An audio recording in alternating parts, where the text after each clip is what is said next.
রোজা রমজানে পাকিস্তান কি আকামটা করছে দেখেন। তারা আফগানিস্তানে ওই যে মসজিদ বা ধর্মীয় স্কুলে বোমা মেরে ৮০ জনের মতো মানুষ মেরে ফেলছে। তো এইটা নিয়ে কিন্তু আগেও একটা ভিডিও আমি করেছি, কিন্তু হঠাৎ করে আমার মনে হলো যে এইটার একটা নতুনতর ব্যাখ্যা হতে পারে কোরআন হাদিসের আলোকে।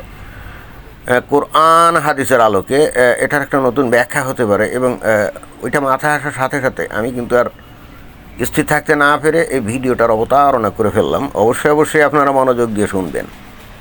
তো ঘটনা হচ্ছে এই রোজা রমজানে পবিত্র মাস, তাই না? মুসলমানদের কাছে রমজান মাসের চাইতে পবিত্র মাস তো আর নাই। সারাটা বছর ধরে মুমিন মুসলমানরা অপেক্ষাতে থাকে কখন রমজান মাস শুরু হবে, তাই না?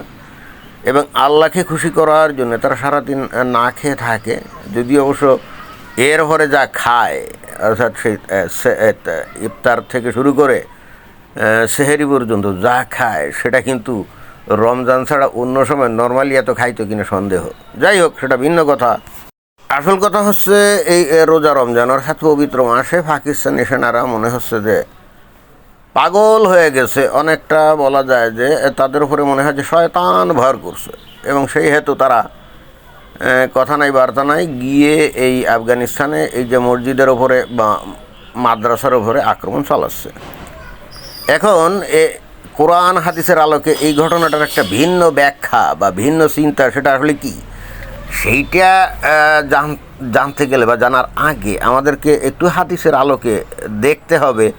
ওই যে আগে আমি বললাম না যে মনে হয় যে পাকিস্তানের উপরে শয়তান ভর করছে, তো আমাদেরকে দেখতে হবে রোজা রমজানে বস্তুত শয়তান কোথায় থাকে। একেবারে হাদিস থেকে, সহি হাদিস থেকে, কোনো কিন্তু ওই দুর্বল হাদিস বা জহিব ঝাল হাদিস টাদিস না, একেবারে সহি হাদিস থেকে আমাদেরকে দেখতে হবে।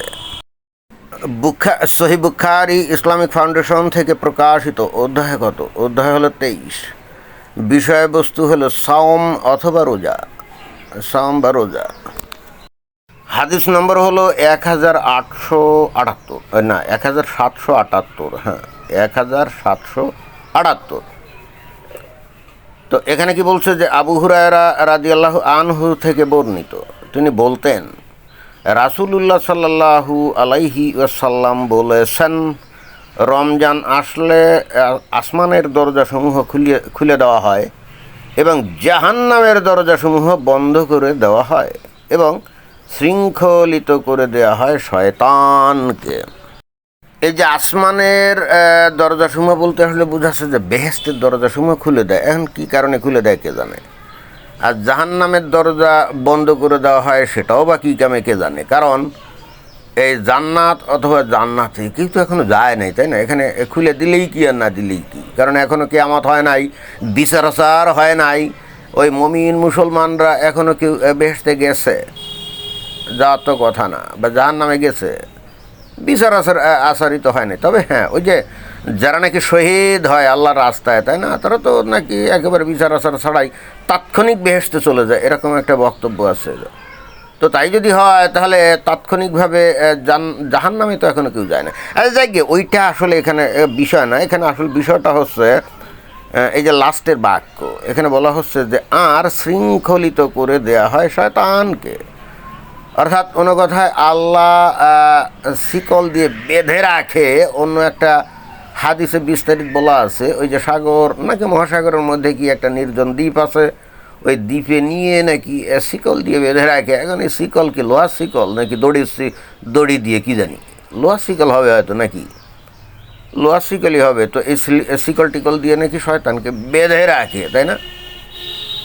এখন ওই যে প্রথমেই বলছিলাম না যে পাকিস্তান বোমা হামলা শুরু করেছে আফগানিস্তানে, তো যেটা আমি বললাম যে মনে হয় শয়তান পাকিস্তানিদের ওপরে ভর করছে। তো এই যে শয়তান যে পাকিস্তানিদের ওপরে ভর করছে বলে যে আমি বললাম, এইটার সাথে এই যে এই সহিহ হাদিস, এইটার আসলে সম্পর্ক কী? এটার সাথে গুরুতর সম্পর্ক আছে। সেটা হলো আমার কাছে যেটা মনে হলো আর কি, হঠাৎ ধরেন যে এই হাদিসের বক্তব্যটা কবেকার, আজকের থেকে সে 1200-1300 বছর আগে তো বটেই, তাই না? তো সেই সময় মনে হয় আল্লাহ এই শয়তানকে কী করতো, আল্লাহ শয়তানকে হয়তো ওই যে ওই সাগরের কোনো দ্বীপে, নির্জন দ্বীপে বেঁধে রাখতো, এটা সেই সময়। কিন্তু ইদানিংকালে এসে মনে হয় যে আল্লাহ সিদ্ধান্ত চেঞ্জ করছে। চেঞ্জ করে তারা ভাবছে যে খামোখা ওরে ওই নির্জন দ্বীপে রেখে লাভটাপ কি, এর চাইতে বরং পাকিস্তানের উপরে এনে মানে পাকিস্তানে ছেড়ে দেওয়া হোক।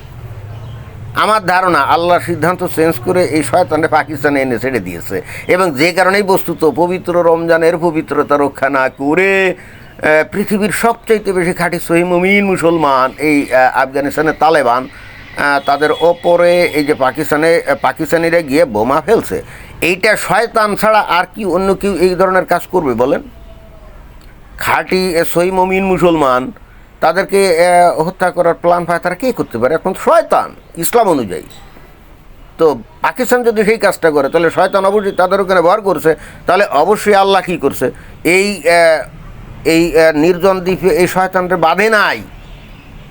এই বছর পাকিস্তানে ছেড়ে দিয়ে বলছে তুই এক কাম কর, এই এই এই পাকিস্তানের লোকজনের তো মুনাফেক হয়ে গেছে, তো ঠিক আছে তোরে খামোকা বেঁধে রেখে লাভটাপ কি, তুই এখানেই ঘোরাঘুরি কর, পাকিস্তানে ঘোরাঘুরি কর, কাম কাজ কর, অসুবিধে কি?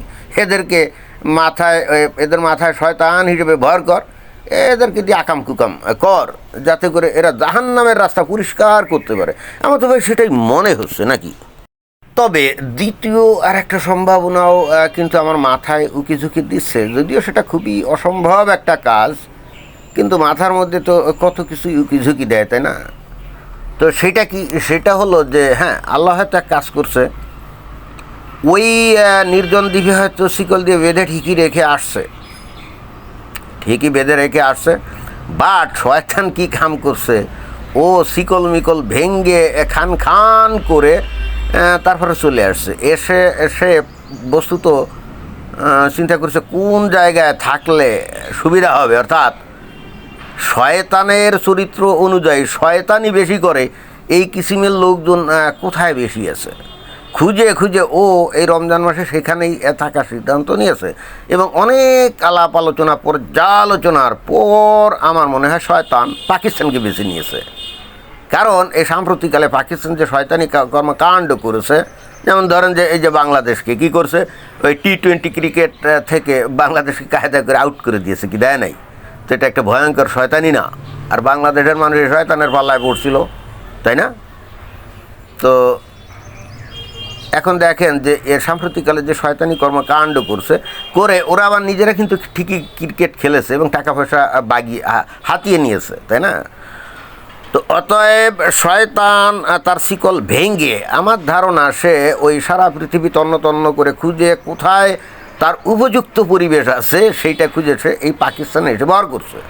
এবং যে কারণে এই পাকিস্তান এই কী করছে, এই বিমান নিয়ে হক না হক কথা নাই বার্তা নাই, যে এই খাঁটি ইমানদার বান্দা তালেবানদের উপরে বোমা মেরে তাদের 80 জনকে পরপরে ফাটিয়ে দিয়েছে। এখন এই 80 জন, আগে একটা ভিডিওতে প্রশ্ন করছিলাম যে এরা কি বেহেশতে যাবে না জাহান্নামে যাবে, কে জানি। হয়তো উনি বেহেশতেই যাবে, কারণ এরা যেহেতু এই শয়তানের হাতে মারা গেল, তাহলে এরা তো শহীদ না, বেহেশতেই যাওয়ার কথা। এখন এটাই ছিল আমার বক্তব্য। ধন্যবাদ।